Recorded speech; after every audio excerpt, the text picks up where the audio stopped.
Sebelum mulai, mari kita berdoa supaya tokoh utama Garou bisa mengalahkan villain utama Saitama. Hai Sobat Makan, akhirnya Manga One Punch Man chapter terbaru sudah rilis. Sebelum ke video yang lebih lanjut, bantu Mimin dengan like dan subscribe-nya ya. Dan jangan lupa loncengnya juga. Sebelumnya perlu Mimin ingatkan, ini spoiler ya. Bagi yang hanya menikmati animenya saja dan gak mau kena spoiler, bisa tutup video ini sekarang. Lihat dikit-dikit juga boleh. Pada chapter sebelumnya yaitu chapter 164, kita diperlihatkan lanjutan pertarungan Saitama melawan Garou yang semakin menegangkan. Tak lupa kita juga diperlihatkan Blast yang terkejut melihat kondisi bumi saat ini dengan kondisi tidak karuan. Di penghujung chapter kita diperlihatkan Garou berubah ke mode kosmik berkat campur tangan dari God yang menyamar menjadi gurunya. Sehingga Garou sekarang level kekuatannya juga sudah di luar nalar dalam mode kosmik. Entah Garou menerima atau tidak, kekuatan mode kosmik Garou akan dijelaskan pada chapter kali ini. Lantas bagaimanakah kisah selanjutnya? Mari kita bahas. Pada cover Manga One Punch Man chapter 165 ini terdapat gambar Garou yang berjalan dalam mode kosmik dengan diiringi tulisan seorang bentara dari jurang datang bersama dengan keputusasaan. Ini menandakan pertarungan yang akan disuguhkan nanti bakalan semakin sengit. Mengingat Garou yang sekarang kekuatannya sudah gak ngotak. Judul chapter kali ini adalah Kejahatan Mutlak. Di awal scene kita diperlihatkan kemampuan teknik detail bela diri. Pukulan aliran batu penghancur batu bang mengambil pengetahuan tentang aliran energi di balik arus yang mengamuk dan gelombang pasang dan menciptakannya kembali di dalam tubuh seseorang. Menempatkan ini ke dalam tinju adalah rahasianya. Kemampuan Garou untuk menyerap dan menyalin teknik apapun secara instan juga merupakan lanjutan dari aliran itu. Sekarang Garou telah memperoleh pengetahuan aliran dari semua energi dan perilakunya. Semua kekuatan di alam semesta, semua tinju pemberantasan hidup berada di satu tubuh Garou. Scene berpindah di pertarungan Saitama versus Garou. Setelah mengumpulkan cukup energi, tanpa basa-basi Garou langsung menyerang Saitama menggunakan Nuclear Fusion. Saking cepatnya serangan Garou membuat Saitama sampai terkejut melihatnya. Serangan Garou ini menimbulkan ledakan sangat dahsyat hingga membuat kerusakan yang sangat parah. Tak hanya di situ, efek jangkauan serangan Garou sangat luas. Ini bisa dilihat para pahlawan yang selamat kemarin merasakan efek hingga terdorong oleh gelombang serangan Garou. Di samping panel kita juga diperlihatkan kepanikan kembali di dalam kapal induk. Kapten kapal induk berkata, "Kali ini apa lagi?" Lalu salah seorang kru menjawab, "Sistem dekontaminasi diaktifkan untuk semua bagian kapal." Kemudian terlihat keringat bercucuran pada kapten dan kru kapal induk karena mereka mengira itu adalah efek dari serangan nuklir. Ledakan serangan Garou sekarang semakin banyak. Ini bisa dilihat dari Bijudama yang terus bertambah. Saikos yang sembunyi dengan gunung besar pun terkejut melihat peristiwa yang terjadi di depan matanya. Saikos kemudian teringat dengan seorang eksekutif monster yang memiliki kekuatan mirip dan berkata, "Itu apakah sama dengan bola energi Homeless Emperor? Kekuatan dewa mereka sangat besar." Dan tawar! Bola energi tersebut meledak dan menyebabkan arena mereka bertarung hancur lebur seperti tape. Di tempat lain, tepatnya tempat Genos dan yang lainnya juga terkejut melihat ledakan yang terjadi barusan. Bom berkata, apa ada yang sedang bertarung di sana?" Di sini Genos seperti sudah mengetahui bahwa di sana gurunya sedang bertarung hebat. Ini bisa dilihat dari raut wajahnya dan berkata, "Sensei." Kemudian terlihat bayangan Saitama yang muncul dari dalam asap. Setelah itu kita diperlihatkan Saitama dengan kondisi baju compang-camping setelah menerima serangan Garou. Saitama lalu berkata, "Apa-apaan ini? Kau benar-benar mengacaukan pakaianku." Mendengar perkataan Saitama, Garou membalas, "Kau benar-benar khawatir dengan pakaianmu? Aku telah melihat melalui gerakanmu sepenuhnya." Saitama di sini nampak heran dengan Garou saat ini. Ia pun lalu bergumam, lagi-lagi dia mengoceh dengan kalimat seperti orang jahat sebelum dia menginjak-injak. Melihat Saitama yang hanya diam saja, Garou meneruskan, "Aku merasa aku bisa melakukan segalanya sekarang. Dalam seni bela diri ada teknik rahasia yang disebut Sake, yang menggunakan kekuatan alam dan meniru gerakan makhluk hidup. Meskipun aku menyebutnya mode yang terdengar lebih keren. Misalnya bagaimana dengan ini? Mode Saitama." Terlihat wajah Garou sekarang diisi dengan wajah Saitama. Ini menandakan Garou telah mengkopi serangan Saitama. Bukan hanya mengkopi saja sob, dia juga mengkopi kekuatannya juga. Sehingga Garo sekarang bisa dikatakan Saitama yang kedua. Mengetahui kejadian ini, Saitama terlihat terkejut. Dan tanpa diduga, Garo menggunakan pukulan normal beruntun milik Saitama. Saitama tak tinggal diam saja sob. Ia pun juga menggunakan pukulan beruntun normalnya untuk mengimbangi serangan Garo. Serangan mereka pun berlangsung cukup lama hingga menimbulkan kerusakan yang semakin parah di area mereka bertarung. Dan tawas! Saitama terkena tekniknya sendiri yang dikopi oleh Garo. Tak hanya di situ saja, Garo pun juga terkena serangan Saitama. Hal ini menyebabkan Saitama dan Garo melesat tajam hingga ke dasar laut. Namun dengan sigap mereka melesat ke atas lagi. Yang lucu, Saitama melesat ke atas dengan menutupi hidungnya supaya gak kemasukan air.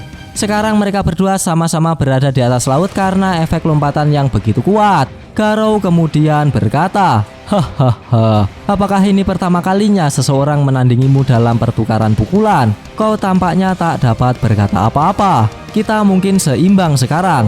Tetapi teknik yang kusalin diasah dengan sempurna dengan kecepatan tinggi. Selanjutnya, kau bahkan tidak akan dapat mengejar salinannya." Teknik Garo ini mungkin masih terngiang-ngiang dengan kata-kata, tinju yang bisa menghancurkan dewa adalah tinju dewa itu sendiri. Jadi ia mengkopi tinju Saitama. Mendengar perkataan Garo, Saitama berkata, aku pergi dan membuat masalah besar tentang memberitahu anak itu bahwa aku tidak akan menyakitimu." Garo pun juga berkata, "Hahaha, inilah aku, berdiri di cakrawala kekuasaan tak berujung yang sama denganmu. Namun kau masih mengkhawatirkan bocah itu. Itu mengingatkanku ketika berkata menunjukkan kepada bocah itu betapa tidak berdayanya pahlawan, bukan?" Balas Garo sambil mempersiapkan teknik barunya kembali. Kali ini tubuh Garo diselimuti energi yang sangat kuat dengan kilatan-kilatan petir di sekelilingnya. Melihat Garo yang seperti itu, Saitama berkata, "Lihat, kau juga khawatir." Kemudian Garo mulai mengeluarkan tekniknya, semua tinju pemberantasan kehidupan. Sebelum teknik Garo sepenuhnya dikeluarkan, Saitama pun segera berpindah tempat dan berkata, "Aku tidak tahu apa itu, tapi sepertinya itu akan menjadi berita buruk bahkan jika itu menyerempet tanah." Garo yang melihat Saitama pindah lokasi, ia berkata, "Bodoh, kau tidak bisa menghindari ini dengan melompat.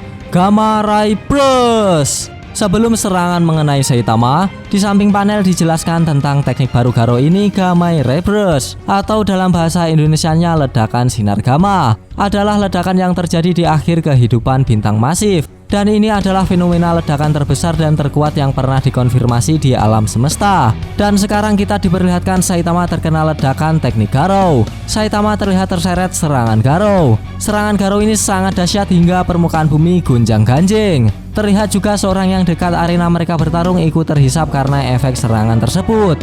Tak hanya di situ saja sob, serangan tersebut juga mengakibatkan cahaya yang sangat terang hingga menyilaukan mata. Seorang lalu berkata, "Ini bahkan lebih terang daripada siang hari." Tom pun juga menanggapi, "Mungkinkah ini jurus spesial seorang juga?" Yang lainnya menanggapi, tidak mungkin." Metal Bat pun sampai merasa pusing akibat terlalu terang. Kemudian kita diperlihatkan Amai Mas dengan tatapan psikopat menghampiri Flashy Flash dan berkata, "Hei Flashy Flash, kenapa kau membawa monster bersamamu?" Dengan berkeringat, Flash menjawab, "Aku menemukan hewan eksotis yang berguna untuk menerangi kegelapan." Manako yang ketakutan juga berkata, Ya, itu aku, binatang eksotis." Namun tiba-tiba Garo datang menghampiri para pahlawan. Garo berdiri di hadapan mereka dengan sangat gagah. Pada saat itu semua pahlawan yang hadir pasti tahu bahwa sumber ledakan energi yang sangat besar itu adalah monster ini. Silver Fang yang melihat monster di hadapannya langsung mengenali bahwa itu adalah Garo. Namun banyak juga yang ketakutan dengan kedatangannya. Tank Top Master yang berada di sana menanggapi, "Apakah itu benar-benar pemburu pahlawan? Dia berubah menjadi monster." Saat hanya berdiri saja, tekanan Garo sangat kuat. Aura mistis pun keluar dari tubuhnya. Sebagian pahlawan di sana banyak yang terjatuh hanya dengan Housoku Haki Garo. Garo pun bergumang, "Apakah aku akhirnya menjadi itu?" Simbol ketakutan yang membuat semua pahlawan putus asa, yaitu kejahatan mutlak. Saat pahlawan dilanda ketakutan dan keputusasaan, Garo menghadap langit dan berkata, "Terima kasih." Kemudian Silver Fang yang terluka merangkak ke arah Garo dan berkata, "Garo, apakah itu kau Garo?" Garo pun menatap gurunya dan berkata, "Pak Tua, jadi kau masih bernafas?" Lalu sang guru merespon, "Bentuk itu, apa yang terjadi padamu? Bahkan berpikir aku merasakan respon bahwa kau telah kembali ke akal sehatmu. Saat itu aku mendengar kau mengucapkan terima kasih. Apakah monster melakukan sesuatu padamu?" Garou lalu menjawab, "Tidak juga, aku selalu sadar." Sambil membayangkan saat dia menggampar tangan God yang menyamar menjadi gurunya. Garou ternyata menolak kekuatan dari God. Meskipun menolak, Garou telah kontak langsung dengan menggamparnya. Namun itu ada efeknya atau tidak, kita lanjutkan lagi dalam flashback Garou dengan God. Seolah-olah orang tua itu akan bertindak seperti orang yang lembut. Tiba-tiba tubuh Garou mengalami reaksi yang sangat hebat. God lalu berkata, "Bahkan jika kau tidak sepenuhnya memegang tanganku, kau hanya perlu menyentuhnya saja," kata God sambil menjulurkan tangannya kembali. Namun Garou malah seperti menantang God dan berkata, "Tahu itu, kau monster. Kau pikir jika kau berubah menjadi orang tua itu kau bisa mempermainkanku seperti biola, sialan? Apa yang akan kau lakukan padaku?" God lalu menjawab kembali, "Aku akan membuatmu menjadi avatarku karena apa yang kau lakukan dengan kekuatan itu. Kau sudah mengetahuinya dengan baik." Lalu God pun menghilang dari hadapan Garou. Kita kembali ke cerita Garou dan Silverfang. Saat dia mengatakan itu, dia menghilang dalam sekejap mata. Aku hampir kehilangan kesadaran dari aliran kekuatan yang instan ke seluruh tubuhku. "Pak Tua, kau pernah mengajariku sesuatu untuk merasakan aliran energi dan menjadi satu dengan aliran itu. Itulah kekuatan aliran air, katamu. Aku sudah menjadi satu dengan arus dan berhasil mengendalikannya. Aku benar-benar berterima kasih. Aku berhasil tidak berubah menjadi boneka benda aneh itu. Dan itulah mengapa mulai sekarang apa yang kulakukan adalah atas kehendak bebasku sendiri," kata Garou sambil melangkah menghampiri para pahlawan. Silverfang kemudian menanyakan apa yang Garou lakukan sekarang. Garou pun tak menjawabnya. Ia sepertinya bergumam tentang Saitama. "Kau adalah pahlawan paling keren dan terhebat dari mereka semua. Maaf Tario, selamat tinggal. Sekarang waktu untuk melakukan kejahatan," kata-kata terakhir Garou. Para pahlawan di sana pada ketakutan setengah mati melihat Garou yang mendekat. Dan sampai akhir chapter kita juga belum diperlihatkan bagaimana kondisi Saitama. Namun tanpa diduga, scene pun berakhir. Kampret, padahal udah seru loh. Gak apa-apa, kita lanjutkan ketika manga chapter terbarunya sudah rilis. Pada chapter kali ini kita diperlihatkan pertarungan yang semakin dahsyat antara Saitama melawan Garou. Garou dalam mode kosmik di sini sudah bisa mengimbangi pukulan beruntun normal Saitama dengan mudah. Alhasil kekuatan Garou pada chapter kali ini bisa dibilang lebih unggul. Ya itu wajar mengingat Garou adalah tokoh utama serial ini, sedangkan Saitama villain terkuat pada serial ini. Kemudian kita diperlihatkan dari mana sumber kekuatan kosmik Garou. Dan yang terakhir, Garou sekarang menjadi kejahatan mutlak sesungguhnya yang ditakuti oleh para pahlawan. Dan begitulah alur cerita dari One Punch Man chapter 165. Bagi sobat yang suka pembahasan ini bisa tekan like-nya, dan jika tidak bisa tekan dislike-nya 2 kali biar aneh gak rugi. Jangan lupa komennya agar Mimin bersemangat dalam membuat konten. Dan yang paling penting jangan lupa tekan tombol subscribe supaya sobat-sobat tahu updatean-updatean terbaru dari channel ini. Terima kasih telah menonton, sampai jumpa di video-video selanjutnya. Goodbye, dadah.